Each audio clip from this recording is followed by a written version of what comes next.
Mom and Dad, are you ready? Today's word is stupendous. You need some encouragement. Stupendous marriage encouragement. You need some inspiration. Take that energy you're putting into those things and put them in the things that are really important, like the time with your kids and your job and the things that you're really wanting to be better at. Yeah, going from overwhelmed to just whelmed. Right? Yeah.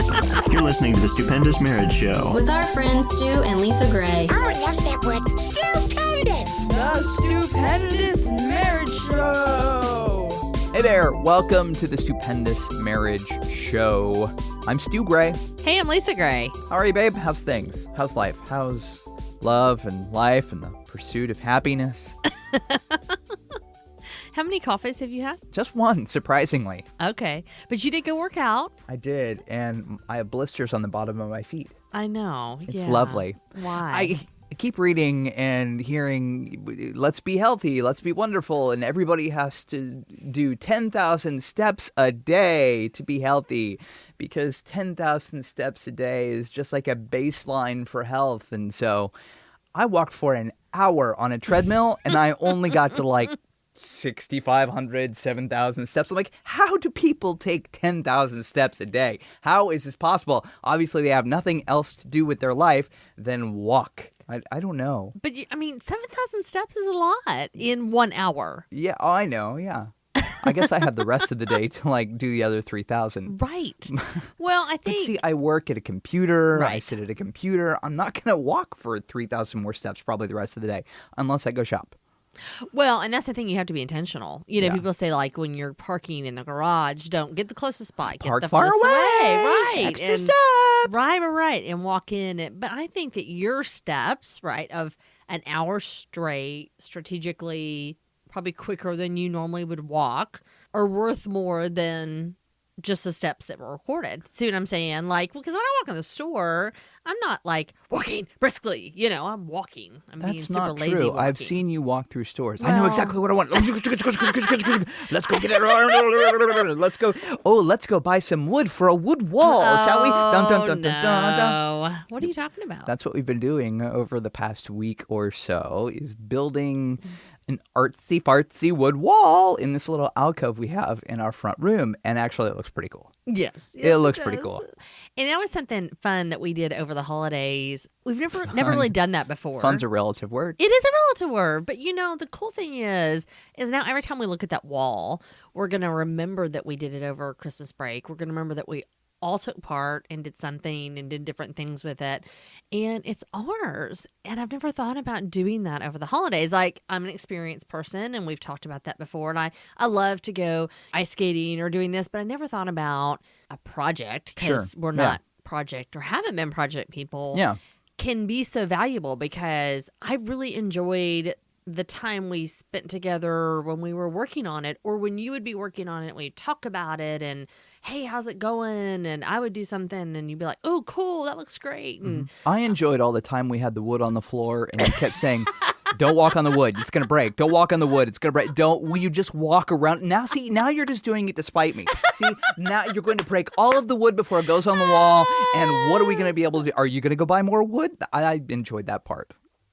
So funny. So funny. Hey, there are so many comments I can make. We built a wall over the Christmas holidays. Our government couldn't get that done. I see. no. That's just a joke. Dun, I didn't want to go there, but okay. Ours was only 12 feet long, so I think they have a little further to go than we do. But We're not a political show, so we're not going there. yes, thank you. Reality is, yes, it's hard. Yeah. But if your family, if you're having a hard time, go camping together. Go do something Right. hard together. And that doesn't seem like it would make sense, but it does, because later on you remember that you got through it together, and you have that oh, remember that time we did that thing? Moment with each other, and you can reconnect, especially if it's not something not to do with your marriage or with your family structure. It's not that you're going somewhere and dealing with just with the in-laws. It's you go camping and it rains on you and you all have to figure out where to sleep, Sure. and there's no emotional attachment to it. It was just difficult in the moment. And for me, now, I won't remember those times about the wall when I look at them. I'm not going to remember the times that I was griping at you, which I was because you kept walking on it. I will. But I will Good remember. memories. Yeah, I will remember the good ones. I will remember like, oh, how cool is it that we went, hey, we want to do this, and we worked hard and we made it happen, and we're not quite done with it yet, but we're almost done. And just to know that it was something, it's ours that we did together, and it's not store bought. It was all custom done, and it's just really cool. Yeah, it is cool. We got an email coming up. We're glad you're here today. This week, the Stupendous Marriage Show is powered by the Lake Tahoe Couples Getaway. It's an amazing opportunity for you and your spouse to get a little time by yourself together to hang out in a beautiful resort in Lake Tahoe. Yeah, you get to go for 4 days, 3 nights, and it's on the waterfront resort located in Tahoe. I think it's the only waterfront resort in that area. Mark Gungor will be there from Laugh Your Way to a Better Marriage. Lots of great music and worship with Brandon Heath and Chris August. While you're there, you'll get to do lots of fun activities like going ice skating together, hiking, skiing, even ballroom dancing. So if you are a Stupendous Marriage Show listener, and you are, now through Valentine's Day 2019, if you're listening to this in the future, I'm sorry, you'll receive $100 off the retreat. Visit the website, TahoeCouplesGetaway.com/stupendous. The retreat starts at just $499 a person, which is a great price for a marriage retreat. So with that $100 discount, man, it makes it so affordable. TahoeCouplesGetaway.com/stupendous for all the details. Okay, so here's our email today. You can send us yours on air at stupendousmarriage.com. You can also text us a question now, 1-615-592-1060. And that way, if you've just got something going through your head or you're listening to the show right now and, oh, this is going on, I can text them, 1-615-592-1060. So here we go. My husband and I have been married for a year and a half, and I'm terrified that we're headed for divorce. We have a lot of stress in our lives. I have a 7-year-old from a previous relationship who has ADHD and is always in trouble. We both work. We have a large home, which requires constant upkeep. I do not like his family, and worst of all, we have a 7-month-old who sleeps like a newborn. I feel like we are always so stressed out, have no time for each other, and are always arguing. I know a big part of the problem is my inability to handle stress and sleep deprivation. Do you have any advice for us to try to save our marriage? Please help. I've listened to your show for months now and can only pray my husband and I are one day as close as you two. Well, just know the closeness that you and I have is great, but we have hard days too. Oh, yeah, absolutely. You We know. have hard seasons. Right. Yeah, we have seasons where we're going, we have a teenager and we have just different things Yeah. that we're dealing with. Oh, yeah, absolutely. But I love the fact that she recognizes her responsibility in it, that she feels like a big part of what's going on is because of the way she's handling stress and sleep deprivation. So, I mean, the first thing is obviously figure those things out. Like, how do you look at things differently? Do you go to the doctor and get something to be able to help you sleep? Like, do y'all switch schedules around so that you can sleep a little bit more and he might be able to take a shift or Right. whatever the case may be? If you're nursing, I know that may not be possible. Well, but we know moms need more sleep than husbands and fathers a lot of times. That I don't know where that study came out, but I remember reading that moms and wives actually need more sleep. Amen. So Awesome. yeah, if I can find that, I'll link to it in our Thank show you. notes, just so you can pass that off. Yeah. It may be useful actually to see that. Hey, you probably do need more sleep in this season. Not even to do just with a newborn, but Yeah, just in sure. general. So I think if there's any way you can take a pause, and what I mean by that is if there's any way you can unplug for even like one night, one afternoon, you guys together, come up with a game plan. You mentioned having a big house. Maybe you need to downsize your house. Maybe you need to think about hiring people to help with the house. I mean, I just had that conversation with a friend the other day who is just at her wit's end because her husband is on the road and not around to help a whole bunch. And she is just feeling so, not even just overwhelmed, but just feeling like she's not doing a good job at anything she does because she's doing so many things. And I said to her, what is it when you list out your responsibilities and the things that you handle, what things can you give away? What things that you do can you hire somebody to do instead? And she was like, oh, yeah, I used to have somebody clean the house and that was great. And I used to have somebody help with dinners. Oh, maybe I should think about doing that again. And it's like those things are not the important things, right? So take those off your plate so that you can then take that energy you're putting into those things and put them in the things that are really important, like the time with your kids and your job and the things that you're really wanting to be better at. Yeah, going from overwhelmed to just whelmed. Right. Yeah. She actually gave a list here of things to think about, which is kind of cool. In this email, you could go back and look at these things and when you have a clear head after you've slept a little bit. But the first thing you said was talking about your child from a previous relationship and ADHD. So have you talked with your spouse about your parenting together Yeah. and what that looks like? Does he feel like dad? Does he feel like someone who can speak into your child's life? And your parenting styles, are they the same? Are they different? I mean, again, having these conversations hopefully would help you move to a place where you don't feel like that is such a big stress. The next thing is work. Can you adjust schedules? You didn't say where you work, when you work, how you work. Are you working out of the house? Are you working in the house? Working out of the house, if it's more of a traditional schedule, is harder to get around. But if you do work for yourself, I mean, you can think about adjusting your schedule, adjusting your time. I mean, even places that you go to work, if you can adjust schedules or ask for extra time or differences in, I don't know what your work is, so that was not specific, but thinking about how to attack that differently or ask for some grace from, your workplace, Right. or figuring out how to shuffle some of your work to different times so you're able to adjust a little bit and not feel as overwhelmed. You already talked about the home. Talking about his family a bit. I don't know why that was on this list. That almost to me seems like Yeah. it wasn't quite related, but obviously it's on your heart. So it's probably because they've been around a lot with the newborn. Right, of course, yeah. And Well, and he's not a newborn, Right, right, so yeah, he's 7 sure. months old. So Yeah, yeah, maybe yeah. they've been around a lot more during this 7 months. Yeah, and it's adding stress. Yeah, absolutely. So grace there. If it's getting to a point where they don't need to be around as much, maybe you're coming to the end of that season where they have to be in your hair as much as they have been previously, and there's a light at the end of the tunnel. So that's a blessing.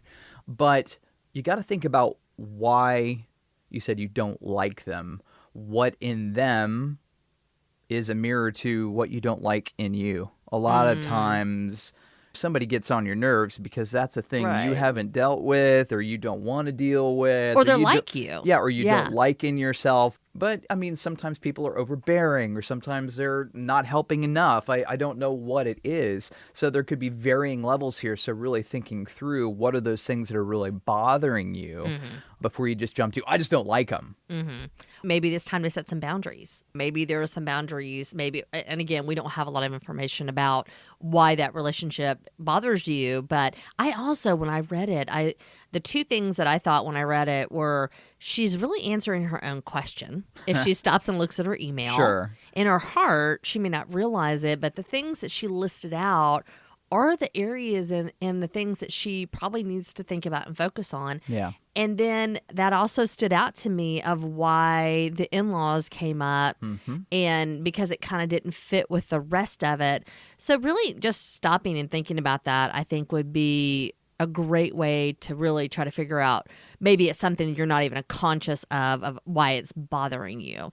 Anytime you've got a kiddo with a disability, with something that is causing them to have some behavior issues, that adds stress. That adds stress to you. It adds stress to your marriage. And especially if he's not the dad, right? And maybe the dad is still around and it's like, oh my gosh, so I completely understand. And that's not something you can necessarily change. You've got the kid and you've got that issue. So it's really, I go back to thinking like, make a list, read your own email, and maybe even some of the things you almost put in the email and you decided not to. Make your own list.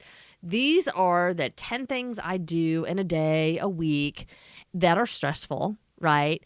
What things can be modified? Obviously, you are still going to be a mom to an infant and a 7-year-old, so that's not going to change. Maybe you hire a nanny. Maybe you hire somebody to come in and help in the evenings so that when your 7-year-old is being demanding and so as a 7-month-old, you have somebody else to come help if your husband can't be around. What is it that you can change about the situation? And you know, your main question was, do you have any advice for us to try to save our marriage? And that's really it. Just take a pause together and go, okay, we're a year and a half into this marriage. This is where our world is. And obviously we can't sustain this.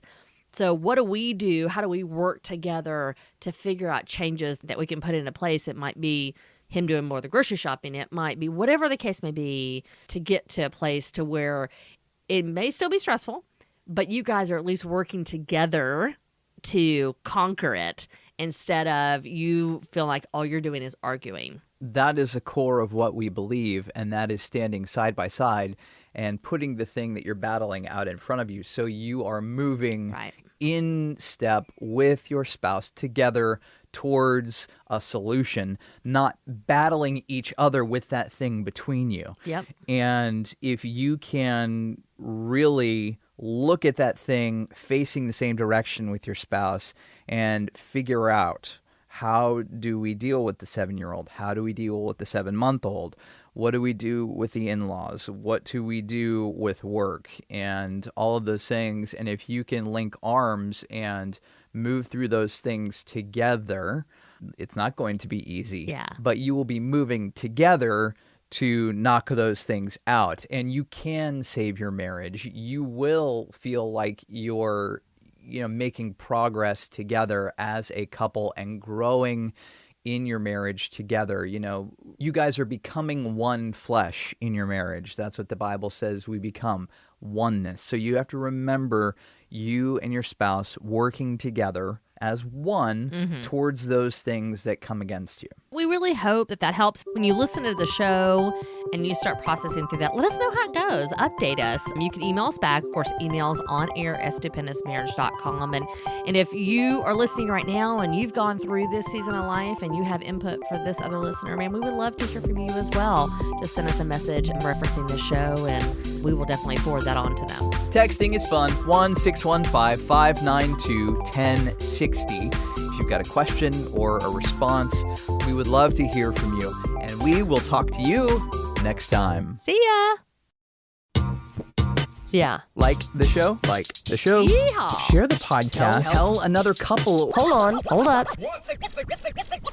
Hello. My head's kind of cut off. Hello. Can you move it this way a little bit? Can you hear me? Na na na na na na na.